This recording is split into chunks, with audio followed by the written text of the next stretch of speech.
Hey, what's going on everyone? Jason from Collector here, and I just thought I would do a quick video on a games market day I've been to today. A big games market came to my city, and we had pre-booked tickets, and I went with some friends and decided to buy some retro games. But to be honest, I went there mostly just to have a look.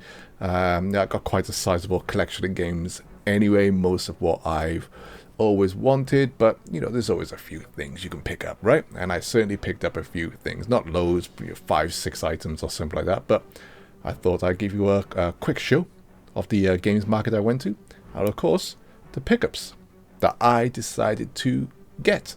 And I don't really do any pickup videos, I suppose. I might show the odd video of a limited edition game I bought, mostly Nintendo stuff, that has just been released, whether it's Tears of the Kingdom or Breath of the Wild or what have you.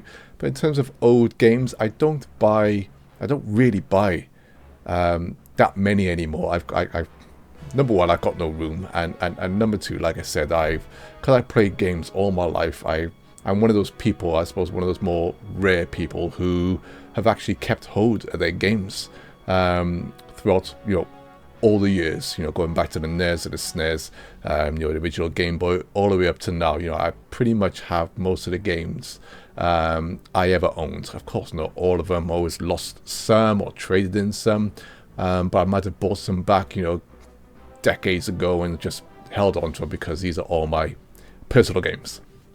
So the games I have picked up today are just games I either used to own or one or two games I always wanted or have seen and wanted to get. So, without any further ado, let's check out my games. 2 seconds later. So the first game I managed to pick up was Super Soccer on the Super Nintendo. Now, Super Soccer, you know, I think when a lot of people do retro game purchases, a lot of people skip over the football games or like the you know, the Formula 1 racing games, you know, those type of games that people won't generally go back and play. But a lot of people who grew up in those generations like me, these weren't just football games, or like a Formula 1 game wasn't just a Formula 1 game. You know, for the most part, I didn't even view them as a Formula 1 game. To me, they were just racing games, and most of the time they were just great fun to play, whether they're straight out to the arcade or whatever. Super Soccer was one of those original launch games for the Super Nintendo in the UK, and I got it very early on, and I played this game so much. I love the soundtrack to it. It's just a fun arcadey football game. Doesn't take itself too seriously. You can badge, you know, the players. You obviously do the slide tackles for the main things, you know, passes and lobs and stuff like that. But it's just, it felt super. I was about to say it felt Super Nintendo. It was Super Nintendo, but it just felt like a fun Nintendo game, and I just loved it. I remember the title screen. I loved it when the ball kicked at the screen. It was like a Mode 7 ball flying towards the screen. That was super awesome. But I just had fun. Me and my friends played this loads back in the day, and it was just one that I used to have lots as a kid, maybe, and just never got back. This was so cheap. And fully boxed with a manual and everything. I suppose I should show you, seeing as we're doing a pickup video. But you got the cart there. Look at that. Look at the camera. Sorry. And you get the manual, which is cool, and it's super complete.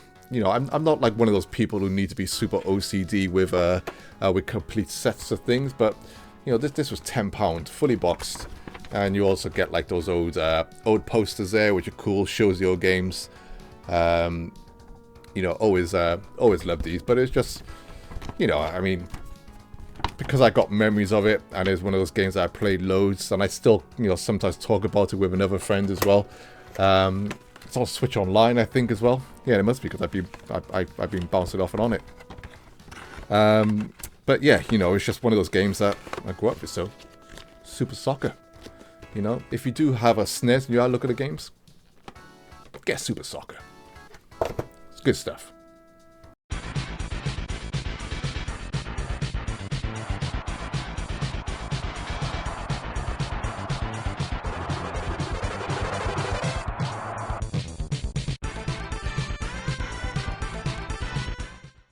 The next game I picked up was a NES game, super cheap once again. Joe and Mac, you know, another game I played back in the day when I was a kid. I don't think I ever actually owned this myself. I think my friend my friend on the street used to have it. His father had a massive NES collection as well. But I used to go around it as a player. I don't think I ever owned this, but I got fond memories of playing it. I do prefer Joe and Mac on the SNES, which I got upstairs. Because when you first play Joe and Mac in the arcades as well, when the big T-Rex comes off, graphically the sprite was huge, and you do fight the T-Rex in this one, but obviously the SNES and the arcade versions evolved beyond those. But yeah, Joe and Mac, I love my NES, and I didn't have it, so hey, picked it up, super cheap.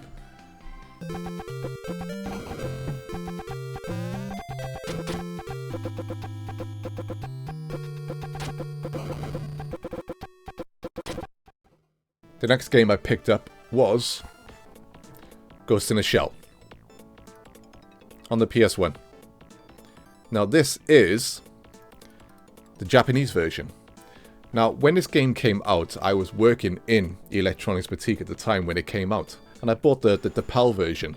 And my experience of Ghost in the Shell was just the movie, the original movie that they done with which obviously influenced The Matrix, blew my mind back then. It's in my top 10 films ever, the original Ghost in the Shell.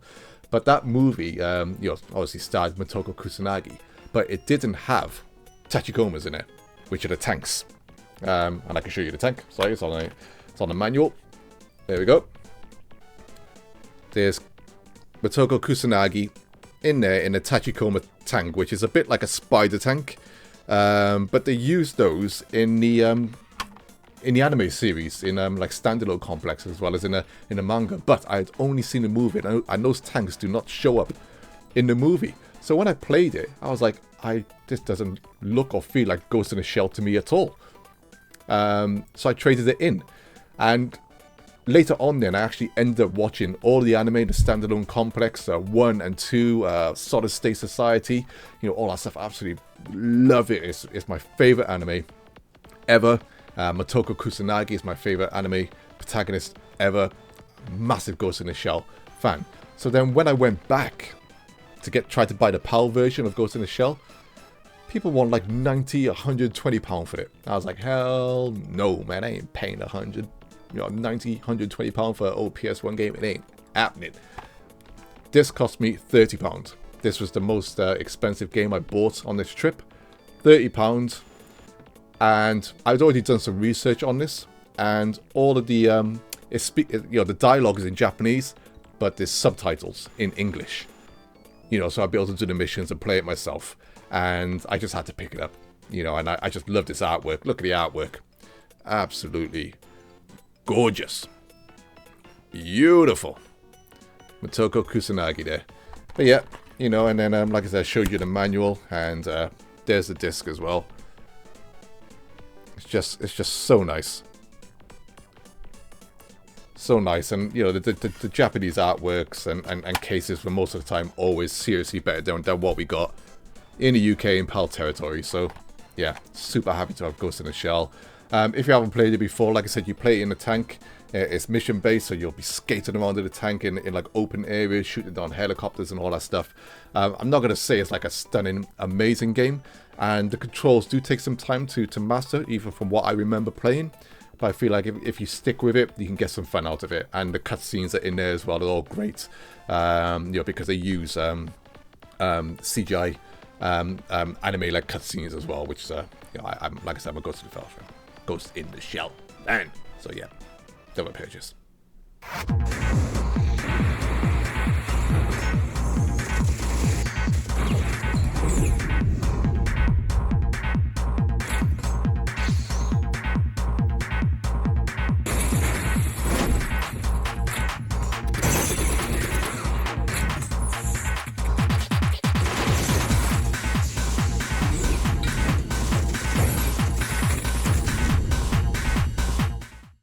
And sticking into that same era, I picked up World Heroes. World Heroes Perfect on a Sega Saturn. No, I've had the Japanese Sega Saturn since like 2003. I spoke about it on the channel before when I picked up games like Street Fighter Alpha 3, Raiden Silvergun, you know, all those games I saw in my official Saturn magazines. World Heroes Perfect was in some of my Saturn magazines, but I never got around to picking up. But I first played World Heroes on the SNES. I used to have the SNES game. Don't know what's happened to it now. I have lost that one. But when I saw this one again, I was like, oh, I gotta get it. Because when World Heroes came out, it was around that same time as like Street Fighter 2. And all these like, you know, copycats, you know, Street Fighter games coming out. But World Heroes was great. You know, the main bad guy in it, he looked like almost like a Nazi Hitler type dude as well. You know, he had like robot arms and stuff. But it was like a really fun fighter game to play. So I haven't actually played World Heroes Perfect before. I've seen footage on it. I'm gonna play this. I love my old school fighting games. You know, it feels like a long time since I've played some, you know, old school fighting games. I say that I do pick up, you know, quite a few every now and then compared to modern ones. But World Heroes Perfect. Once again, I'll show you the inside. There's the disc. Nice shiny disc there. Out of out. And obviously the Japanese manuals, they're the covers as well. But yeah, World Heroes Perfect. I was happy when I found this, and it was cheap as well. I think I managed to get the guy down to about, is it 25 or 22 pounds or something like that, for, you know, a Japanese Saturn fighting game. Happy days, happy days.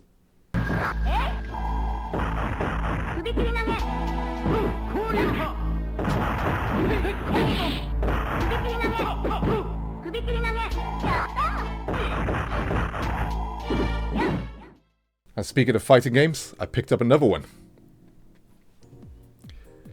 King of Fighters 13.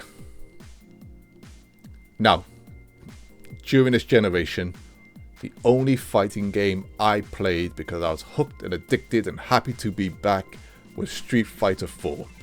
Super Street Fighter 4, Street Fighter 4 Ultimate. Played Street Fighter 4 to death. The entire generation had tournaments with my friends. Played online. Street Fighter was back. But because Street Fighter was back so hard for me, and Street Fighter is my favorite fighting game franchise, because it was so back so hard, I skipped like the Mortal Kombats, the Soul Caliburs, and King of Fighters. And when I actually looked back at footage of King of Fighters 13, I was like, man, the art style on this game is beautiful. Beautiful. Backgrounds are stunning. Fighting animation is stunning. I said to my friends a while back, if I see a cheap copy, and this was cheap, I was going to pick it up. I saw it in the games market. I was like, I got to get it. And because I'd done some research while I was looking for this stuff, you know, it comes with 2 discs. You get a bonus CD. Obviously, the main game as well. There we go, main game. But a little bit of other research I've done. Obviously, you get the manual. I mean, you actually got manuals with PS3 games. You know, even then, people say you don't get manuals. You know, but you did. But there's one extra thing, which I wanted to make sure that was there, and I'll open this up for you now. You get all the fighters, you know, moves and stuff like that on this poster, but on the back you get the poster of Mai. So I knew that you could get this with the game, so I wanted to make sure that the game version I got was complete. What can I say? It's the small things in life, all the big things in life, you know. Depending how you look at it. But yeah, King of Fighters 13, I will play this. All the games I pick up, I either used to own or want to play. Sorry, King of Fighters, but I'm back. You will be played.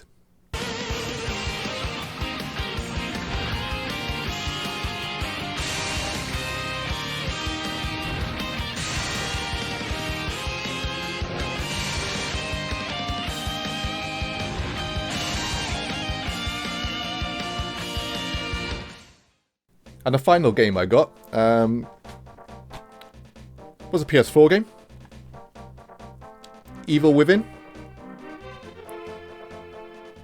and I know the sequel's out already, and I want to say, sorry to Shinji Mikami, Tango Games Work, because I should have bought this at the time, given them some money, helped them out. Just never got around to it. I played so many. I've skipped on so many games, I think, especially on the PS4, and I'm trying to make my way back through stuff. But yeah, Evil Within. What more can I say? It's a horror game from the Resident Evil creator, director Shinji Mikami. And I know it's like not crazy highly rated, but I still do want to play. And I think if I like this one, I will pick up the sequel as well. When will I get around to this one though? I don't know. I bought some other PS4 games which are on my backlog as well. I remember doing a backlog video, and I said I was going to play Uncharted and all this stuff. It will be played eventually, probably next year, late at some point. But yeah, Evil Within. So, very quick video tonight, I hope, depending on how much I waffled on for. I really enjoyed the games market. It was super busy, too busy. There's, it wasn't like crazy level of great stuff on the stalls. I did see the limited edition of Skies of Arcadia. If I remember, I put the photo in here. This was a limited edition I had wanted since that game pretty much launched back on the Dreamcast, and I saw the Japanese version. It came with like a cool bandana as well. I always wanted it, and this, I saw it there. It was £100. I was just like, I've got Skies of Arcadia, which I completed on the Dreamcast. It's one of my favorite JRPGs ever. Peak Saga as well. I got Skies of Arcadia Legends on the GameCube, which I never completed, which I still need to do because I want to experience the extra content that they put in there. If I had bought that Skies of Arcadia, it would literally have been sitting on the shelf. I'm not going to play the Japanese version of it, and it just would have been a £100 collectible. And I'm not into like that anymore. Long time ago, no more. So I just left it, and I got no regrets. It's this, I can't be chucking out an amount of money just on some random. I say random. I got history with it, but just to sit there, it ain't happening. But yeah. Anyway, if I ever do any more pickups like this, because it's so rare, you won't see them that often. But I'll definitely do a quick video on it. But anyway, let me know your thoughts on the games I picked up, whether you've played them before or never heard of them or interested in them. And as always, thanks for listening. I'll reply to every single one of you who comments. Take care all, and peace.